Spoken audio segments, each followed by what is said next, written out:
په چمن نه کېږي دوی باندې د پنجاب ډېر ګران دی چې دوی خو به د GHQ مخ ته ورشو.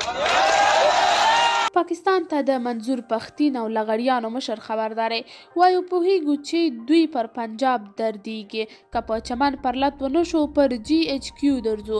دا چې نور یې څه ویلي جزئیات هم دلته وګورئ او چینل سبسکرایب کړئ.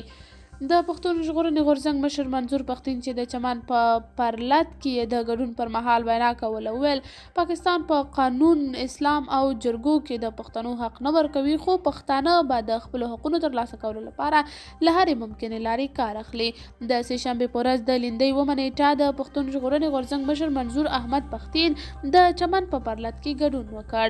منظور پښتین وایي دا د حق غوښتنې یو لوی حرکت دی باید د ترلاسه کولو لپاره یې مخ ته لاړ شو د حق غوښتنې له مبارزې څخه به نه په شا کیږو. نوموړی وایي موږ نه یوازې چې د سپین بولدک چمن ترمنځ پر دروازه پاسپورت نه بنو بلکې پر ډیورنډ کرښه د افغانستان او پاکستان ترمنځ پر ټولو لارو پاسپورت نه منو. د چمن پرلت د حق غوښتنې یو لوی غږ دی او د دې غږ د لویولو لپاره به د پښتون ژغورنې غورځنګ له لوري په ټول پاکستان کې لاریونونه ترسره کړو. هغه ویل موږ پوهیږو چې دا ریاست په پنجاب ډیر خفه کیږي که چمن پرلت نتیجه ورنه کړه نو مخ پر پنجاب او GHQ ورځو ترڅو زموږ برحقه غوښتنې نه وي منل شوي. همدارنګه ښاغلي پښتین د پاکستان حکومت له لوري په زور د افغان کډوالو ایستلو په اړه غبرګون وښود.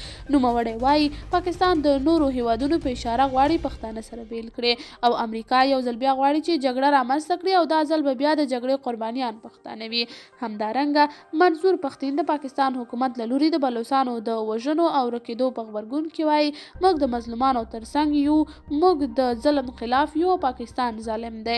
بلخوا د چمن د لغړیانو مشر وویل دا ښه وشو چې پاکستاني ریاست پنجاب ته د پښتنو داخل کېدو لپاره اسناد شرط کېښوده. اوس زموږ خلکو ته معلومه شوه چې د لوی افغانستان یو او باید د لر او بر ترمنځ د پنجاب استعمار کرښه ختمه کړو. تاسو په دې اړه څه نظر لرئ کمنټ کې شریک ویډیو لایک او چینل سبسکرایب کړئ.